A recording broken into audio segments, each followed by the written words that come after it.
Hello friends, welcome to the new episode of my channel. আমি অরিত্র। এখন আমরা কথা বলবো হচ্ছে থাগ লাইফ বলে ছবিটাকে নিয়ে, যেটা ডিরেক্ট করেছেন মানিরত্নম এবং লিড চরিত্র প্লে করেছেন কামাল হাসান, STR, তৃষা কৃষ্ণন, নাসার, আরো অনেকে রয়েছেন। আমার এত লো অন এনার্জি আমাকে লাগছে, তার কারণ হচ্ছে আমি এই ছবিটার থেকে কি কি এক্সপেক্ট করে গেছিলাম, এবং expectation is the reason for disappointment. কিন্তু ভাই, যে লেজেন্ডারি কম্বো আমাদেরকে নায়কানের মতো ছবি দিয়েছে এবং প্রমোশন, কামাল হাসান প্রত্যেকটা ইন্টারভিউতে এত কনফিডেন্টলি বলছে যে Thug Life will make you forget about Nayakan. ঠিকই বলছিল। অ্যাকচুয়ালি আমার বোঝা উচিত ছিল, যেরকম Indian 2 made us forget about Indian 1, same জিনিসটা এই ছবিটার ক্ষেত্রেও হয়েছে। ভাই, আমি এক্সপেক্ট করছিলাম না যে নায়কান সবসময় ক্রিয়েট করা যায় না, সবসময় ওরকম লেজেন্ডারি ছবি। যেমন রামগোপাল বর্মা কি সাত্যার পরে আরেকটা সাত্যার বানাতে পেরেছে? পারেনি। কিন্তু অ্যাটলিস্ট একটা ডিসেন্ট ছবি অ্যাটলিস্ট এক্সপেক্ট করছিলাম। এই ছবিটা ভাই কি ছবি হয়েছে! এবং আমি ইন্ডিয়ান 2তেও যে প্রবলেমগুলো নোটিস করেছিলাম, আমি সেম প্রবলেমগুলো এই ছবির মধ্যে নোটিস করেছি। একটা হয় কি, একটা প্রত্যেকটা ডিরেক্টরের একটা কমফর্ট জোন থাকে, সেই জোনের মধ্যে সে সিনেমা বানায়, সেটাই তার ফোর্টে হয়, ওটা তার স্ট্রং পয়েন্ট। এবার সেখান থেকে বেরিয়ে একটা ডিরেক্টর অন্য টাইপের ছবি বানাতেই পারে, ঠিক আছে, সেটা এক্সপেরিমেন্ট। কিন্তু এক্সপেরিমেন্ট এবং আরেকটা হচ্ছে যে ডেসপারেটলি আমি টাইমের সাথে কোপ আপ করবার চেষ্টা করছি, দুটোর মধ্যে কিন্তু তফাৎ রয়েছে।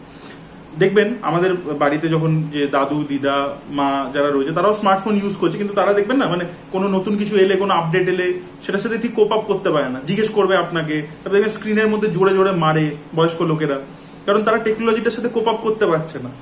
এই প্রবলেমটা আমি শঙ্করের মধ্যে দেখেছিলাম। শঙ্কর আগে টেকনোলজিগুলোকে দেখে দেখে বুঝে বুঝে অ্যাপ্লাই করতো, কিন্তু আপনি গেম চেঞ্জার ছবিটা দেখবেন মোকোবট মানে চারি জায়গায় ভরিয়ে দিয়েছে। লোকেশ কানাগরাজ কিন্তু বিক্রমে, মোকোবট কিন্তু খালি ইন্টারভেলে ইউজ করেছে। এটাই হচ্ছে ডিফারেন্স। আপনার ইম্প্যাক্টটা কোথায় পড়ছে। আপনি মোকোবট আছে বলে পুরো সিনেমা জুড়ে ইউজ করে গেলে সেটা লাভ হবে না। তো লোকেশ জানে কোথায় ইউজ করতে হবে, বিকজ ও আজকের দিনের লোক, ঠিক আছে। শঙ্কর ওটা বুঝতে পারছে না। সেম প্রবলেমটা মানিরত্নমের রয়েছে। মানিরত্নম এই যে একটা জোনের ছবিটা বানাতে গেছে, যে একটা খুব স্টাইলাইজ, হাইপার স্টাইলাইজড একটা গ্যাংস্টার ফিল্ম, এটাকে ওর আদৌ ফোটে। এবার আপনি ছবিটা দেখতে দেখতে বুঝতে পারবেন যে এটা এক্সপেরিমেন্টের থেকে বেশি, যে আমি যেহেতু ইয়াং ডিরেক্টরসরা, ইয়াং যারা তামিল ডিরেক্টরস রয়েছে, যারা বক্স অফিসে খুব সাকসেসফুল, তারা এই ধরনের ছবি বানাচ্ছে, তাই আমিও একটা এরকম মানে স্টারকে নিয়ে একটা এরকম টাইপেরই ছবি বানাবার চেষ্টা করছি। That is the problem. তাই জন্য আমি যে অ্যাকশন এত পছন্দ করি, সে যখন ছবিটা দেখছি এবং অ্যাকশন বিটস গুলো আসছে, সেগুলো বোরিং লাগছে দেখতে, বিকজ অ্যাকশন খালি ওই আনগুয়ারিবুকে নিয়েছে, যারা KGF এর অ্যাকশন করে, সালারের অ্যাকশন করে, যারা লোকেশ কানাগরাজের সব ছবির অ্যাকশন মানে ডিরেক্টর হিসেবে কাজ করে। এবার তারা তো অ্যাকশন কোরিওগ্রাফিটা খুব ভালো করে দিয়েছে, সেখানে স্টাইলাইজ দামি ক্যামেরা খরচা করে আপনি করছেন, ঠিক আছে, সব ঠিক আছে, কিন্তু তার আগের বিল্ড আপটা কি? তার আগের তো কোনো বিল্ড আপ নেই। মানিরত্নম is never known for action, he is known for drama, যেটা এই ছবির মধ্যে একদম বাজে। তার কারণ হচ্ছে যে এই হাইপার স্টাইলাইজেশন গুলো রাখতে গিয়ে প্রবলেম হচ্ছে কি, যে ড্রামাটা ল্যাকলাস্টার হয়ে গেছে। কি কি ওয়ার্ক করছেন আপনাদেরকে বলছি। একটা আমি যেটা বললাম যে ফোর্সফুল অ্যাকশন, যেটা মডার্ন ডে অ্যাকশন, সেটাকে ফোর্সফুল ইনকর্পোরেট করতে গেছে, ওটা একটা প্রবলেম, ওটা তো বিগেস্ট প্রবলেম।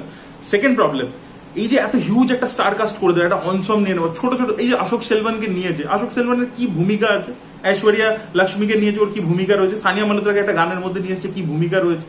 এতে এত ভালো ভালো অ্যাক্টরদেরকে নেওয়া হয়েছে, তাদেরকে ওয়েস্ট করা হয়েছে, তাদের কোনো কন্ট্রিবিউশন নেই। আলী ফয়সাল এত ভালো অ্যাক্টর, মহেশ মাঞ্জরেকর এত ভালো অ্যাক্টর, তাদের কি কন্ট্রিবিউশন আছে? স্ক্রিন প্লের মধ্যে স্পেসই নেই। এই প্রবলেমটা আপনারা ইন্ডিয়ান 2তে দেখতে পাননি। এই ববি সিমা ন্যাশনাল অ্যাওয়ার্ড উইনিং একটা অ্যাক্টর, অত ভালো অভিনয় করে, তাকে একটা কিরকম অদ্ভুত ক্যারিকেচারিস্ট রোলে নিয়েছিল, দেখেছিলেন ইন্ডিয়ান 2তে? ইন্ডিয়ান 2তে এরকম কিন্তু প্রচুর প্রচুর হিউজ স্টার কাস্ট রয়েছে।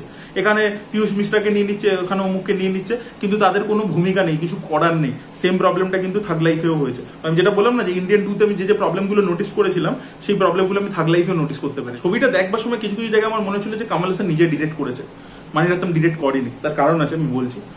কামাল হাসানের ছবিতে একটা রঞ্চি রোম্যান্স থাকে, মানে একটা রঞ্চি ব্যাপার থাকে, ঠিক আছে। আপনি হেরাম দেখে নিন, আপনি অভয় দেখে নিন, এই ছবিগুলোতে একটা রঞ্চি ফিলিং থাকে। ও নিজের ছবি যতই ডিরেক্ট করেছে বা যেগুলো লিখেছে, যেগুলো প্রোডাকশন থেকে এসছে, এরকম একটা ফিল থাকে। বাট কামাল হাসানের এই আমাদের মানিরত্নমের ছবিতে female have certain kind of agency, female characters আর মানে অলওয়েজ ওয়েল রিটেন, ঠিক আছে। তাদের একটা প্রপার আর্ক থাকে, তাদের কিছু গল্পের মধ্যে কন্ট্রিবিউশন থাকে, স্ট্রং ক্যারেক্টার্স হয়, যেরকমই ক্যারেক্টার হোক, স্ট্রং পার্সোনালিটি থাকে। যে কোনো সিনেমা তুলে দেখে নিন মানিরত্নমের, কামাল হাসান ওইভাবে একটা রঞ্চি ব্যাপার দেখায়, মানে একটা জোর করে সেক্সুয়াল একটা অ্যারাউজাল দেবো সেরকম টাইপের করে। আমার তো এই ছবিটার মধ্যে ফিমেল ক্যারেক্টার্স গুলোকে যেভাবে লেখা হয়েছে, তাদের যে ভূমিকা রয়েছে, দেখে মনে হচ্ছে যে ওগুলো কামাল হাসান করে দেয়নি তো। তৃষা কৃষ্ণনের সাথে কামাল হাসানের যে কেমিস্ট্রিটা দেখাচ্ছে, প্রচন্ড ট্যাকি লাগছিল অন স্ক্রিন দেখতে, খুব বাজে লাগছিল ওটা একেবারে। আর ওটাকে যেভাবে সেকেন্ড হাফে ইমোশনাল একটা স্পেস দেওয়ার চেষ্টা করা হয়েছে, ওটা ওয়ার্ক করছে না, বিকজ ওই সম্পর্কটার অতটা স্পেসই পায়নি, ওয়ার্কই করছে না আর কি। তৃষার সাথে। আর ছবিটা প্রচন্ড প্রচন্ড প্রেডিক্টেবল। ট্রেলার লেভেল থেকে আমি যে গল্পটা প্রেডিক্ট করে দিয়েছিলাম এক্স্যাক্টলি ছবিটার ওটাই গল্প, এবং স্ক্রিন প্লে লেভেলেও কোনো সারপ্রাইজিং ভাবে আসছে না। ধরুন একটা লোককে ওর ছেলেই মেরে ফেলবার চেষ্টা করছে, মানে ছেলের মতো যাকে মানুষ করছে সে মেরে ফেলবার চেষ্টা করছে, এবার ও ফিরে এসে যে বদলা নিচ্ছে। সেকেন্ড হাফটা অ্যাকচুয়ালি একটা রিভেঞ্জ ড্রামা, সেকেন্ড হাফটা তো আরো ঝুলিয়েছে। রিভেঞ্জ ড্রামা একটা ইন্টারেস্টিং রিভেঞ্জ ড্রামা হতে পারতো, সেটাও করতে পারেনি। এবং এই যে অ্যাঙ্গেলটা যে ও মার্শাল আর্ট শিখে এলো, এই যে শিখলো, সেই ট্রেনিং ফেনিং যেগুলো দরকার ছিল সেগুলো কিছু দেখালো না, ফট করে চলে এলো। এবং এই যে চলে আসছে, ওর ইন্ট্রোটা হওয়া উচিত ছিল একটা অ্যাকশন দিয়ে, সেটা নেই। তার আগে দেখাচ্ছে ও ট্রেনে করে আসছে, এই করছে, মানে পুরো ফ্ল্যাট স্ক্রিন প্লে, পুরো প্রেডিক্টেবল, এবং সেটাকে যেভাবে বলা হচ্ছে সেটাও প্রচন্ড ফ্ল্যাট ভাবে এগোচ্ছে। তো কিছুই ওয়ার্ক করছে না, এবং ড্রামাটা একেবারে মানিরত্নমের সিনেমাতে ড্রামা ওয়ার্ক করছে না, মানে বুঝতে পারছেন। ওর বউয়ের সাথে আভিরামি কামাল হাসানের বউ হয়েছে, সেই চরিত্রটারও কোনো স্পেস নেই, তারপরে কোনো এজেন্সি নেই চরিত্রটার। একটা টাইমে গল্পের সেকেন্ড হাফে হঠাৎ সাদমার মতো একটা হয়েছে, মানে কামাল হাসানেরই পুরোনো ছবির প্লট পয়েন্টগুলোকে এখানে রাখার চেষ্টা করা হয়েছে। সেটা সাদমা হোক, সেটা কিছুটা আবার নায়কন হোক, সেগুলো সেই প্লট পয়েন্টগুলোকে রিইউজ করবার চেষ্টা করা হয়েছে, কিন্তু সেগুলো একটাও এফেক্টিভলি ওয়ার্ক করছে না। ঠিক আছে, এবং হিন্দি ডাবিং এ তো আমি প্রত্যেককে, মানে আপনাদেরকে ছবিটাই আমি দেখতে বারণ করবো, যারা নায়কন দেখেছেন আবার নায়কন দেখে নিন, এই ছবিটা একদম অ্যাভয়েড করুন, মাথা থেকে ডিলিট করে দিতে পারলে আমি বাঁচি ছবিটা অ্যাকচুয়ালি। মানে ভাই কামাল হাসানের যে হিন্দি ডাবিংটা আমার মনে হলো কোনো এআই ফেআই দিয়ে এনহ্যান্স করেছে, মানে ভাই কিরকম একটা অদ্ভুত লাগছে।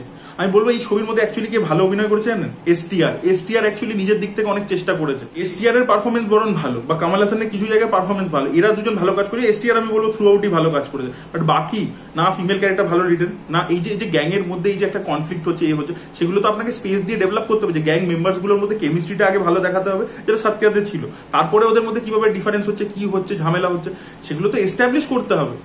হঠাৎ করে একটা বিয়ের গান শুরু হয়ে গেল ঝিঙেচা, সেখানে সানিয়া মালুতরা এসে নাচছে, তার কোনো ইয়ে নেই, সেটা ক্যামিও। ভাই কি মানে কি হচ্ছে আমি কিছুই বুঝতে পারলাম না। মানে মানে আমার তো দুটো হাফ, মানে সেকেন্ড হাফটা তো বেশি খারাপ, সেকেন্ড হাফটা তো উঠে চলে আসতে ইচ্ছে করছিল, মানে রিভেঞ্জ ড্রামাটা তো একেবারেই হ্যান্ডেল করতে পারিনি। আর ফার্স্ট হাফটা যেখানে আর কি এমনি একটা গ্যাংস্টার ড্রামার মতো করে ব্যাপারগুলো এগোচ্ছিল, প্রথম 10 মিনিট কিন্তু ছবিটা ভালো শুরু হয়েছিল। ছবিটা যেখানে স্টার্ট হয়েছিল সেখানে যেভাবে দেখাচ্ছে কামাল হাসানকে ডিএচ করে দেখাচ্ছে, নায়কানের মতো একটা লুক ছিল, ওখানে যে জিনিসপত্রগুলো ঘটে, সেই প্রথম 10টা মিনিট কিন্তু ছবিটা ভালো ছিল। তারপরে আমি ভাবছি যে ছবিটা ভালো, এবার একটা পেস নেবে, ভালো করে এগোবে, এই মানে এই যে পুরো গ্যাংটা রয়েছে, নাসার, জজু, জর্জ, এদের প্রত্যেকের মধ্যে কেমিস্ট্রি আমরা দেখতে পাবো, ধীরে ধীরে ঝামেলাটা শুরু হবে, সেগুলো কোনো দিকে মানে সেটা ওয়ার্কই করে না, একেবারে ওয়ার্ক করে না ওই জিনিসটা। মানিরত্নমের কি উচিত ছিল? মানিরত্নমের উচিত ছিল যে এটা গ্যাংস্টার ড্রামা, যদি গ্যাংস্টার ড্রামা মানে you stick to the drama, মানে পুরো গডফাদারের মতো একটা ড্রামা ফিল্ম বানাতে পারতো, কোনো অ্যাকশনের দরকারই নেই। বড় গ্যাংস্টাররা নিজের হাতে অ্যাকশন করে না, পুরো ফ্যামিলি ড্রামা, ওদের পার্সোনাল লাইফ ক্রাইসিস ইত্যাদি, সেগুলো নিয়ে কিছু একটা ছবি হতে পারতো। নায়কন ওয়াজ নট অ্যাবাউট অ্যাকশন। নায়কন আপনি তুলে দেখে নিন কটা অ্যাকশন সিন আছে, একটা না মনে হয় দুটো আসে, মনে হয় আমার এখন ভুলেও গেছি, আমার নায়কের অ্যাকশন সিনের জন্য মনেই নেই। ওই একটা মনে হয় পুলিশটার সাথে খালি আছে, আর কোনো অ্যাকশন সিনই নেই ছবিটার মধ্যে। ইট ওয়াজ এন্টায়ারলি পিওরলি আ ড্রামা ফিল্ম। এবং মানিরত্নম ইজ নোন ফর ড্রামা। যে কোনো ভালো ছবি, মনারাগম তুলে দেখে নিন, বম্বে তুলে নিন, রোজা তুলে নিন, they are all drama films. Drama handle very well. আর এই ছবিটাকে জোর করে একটা অ্যাকশন ফিল্ম বানাতে গিয়ে হাইপার স্টাইলাইজ একটা অ্যাকশন ফিল্ম, বেশি টেকনোলজি, এখানে মার্শাল আর্ট শিখছে, কামাল হাসান মার্শাল আর্টস করছে হঠাৎ ইন্ডিয়ানের মতো, এইসব জিনিসপত্র করতে গিয়ে ওই ড্রামাটা, ক্যারেক্টার মোমেন্টস গুলো তৈরি করতে পারেনি। এবং সেখানে এত সাপোর্টিং কাস্ট, হ্যান ত্যান, এতগুলো আমি বড় বড় অ্যাক্টরদেরকে ছোট ছোট রোলে নেবো কেন? তখনই তো একটা লোকের, অশোক সেলভানকে আপনি যখন নিচ্ছেন, সে একটা পোর্তরিল ছবির হিরো, তার থেকে তো একটা লোকের এক্সপেকটেশন হবে যে কিছু করবে। নায়কন ছবিতে নাসের কতক্ষণের জন্য আসে, পুলিশ ইন্সপেক্টর শেষের দিকে আসে, একদম ছবি শেষের দিকে নাসের আছে, কিন্তু কত ইম্প্যাক্টফুল রোল বলুন তো। সেগুলো কোথায়? এখানে কিচ্ছু নেই, কোনো ড্রামা ওয়ার্ক করছে না। মানিরত্নমের ছবিতে ড্রামা ওয়ার্ক করছে না ভাই, মানে কি বলবো আমি, লাস্টে পুরো মানে হতাশ হয়ে গেছি। মানে এরকম হতাশ আমি জীবনে হইনি।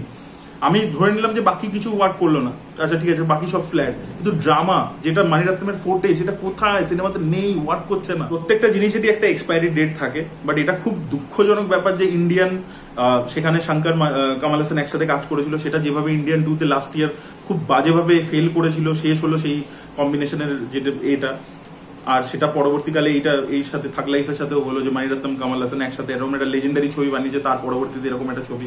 সো আমি তো বলবো যে রজনীকান্ত বরং অনেক বেটার করছে, যে ইয়াং ডিরেক্টরদের সাথে কাজ করছে, নেলসন, লোকেশ, এদের সব ইয়াং ডিরেক্টরদের সাথে কাজ করছে। ঠিক আছে, ভালো হচ্ছে খারাপ হচ্ছে হোয়াট এভার, যাই হচ্ছে নতুন ভাবে একটা প্রেজেন্টেশন হচ্ছে। পুরোনো ডিরেক্টরদের সাথে, যারা 90s 80s এর ডিরেক্টর, তাদের সাথে আর রজনীকান্ত কোলাবোরেট করছে না।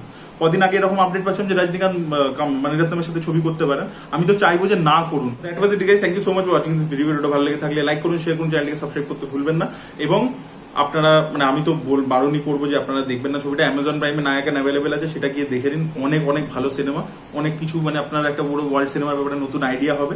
আর আপনি ভুলে যান যে থাগ লাইফ বলে কোনো ছবি বেরিয়েছিল, এইটুকু বলবো। That was it. Thank you so much, by.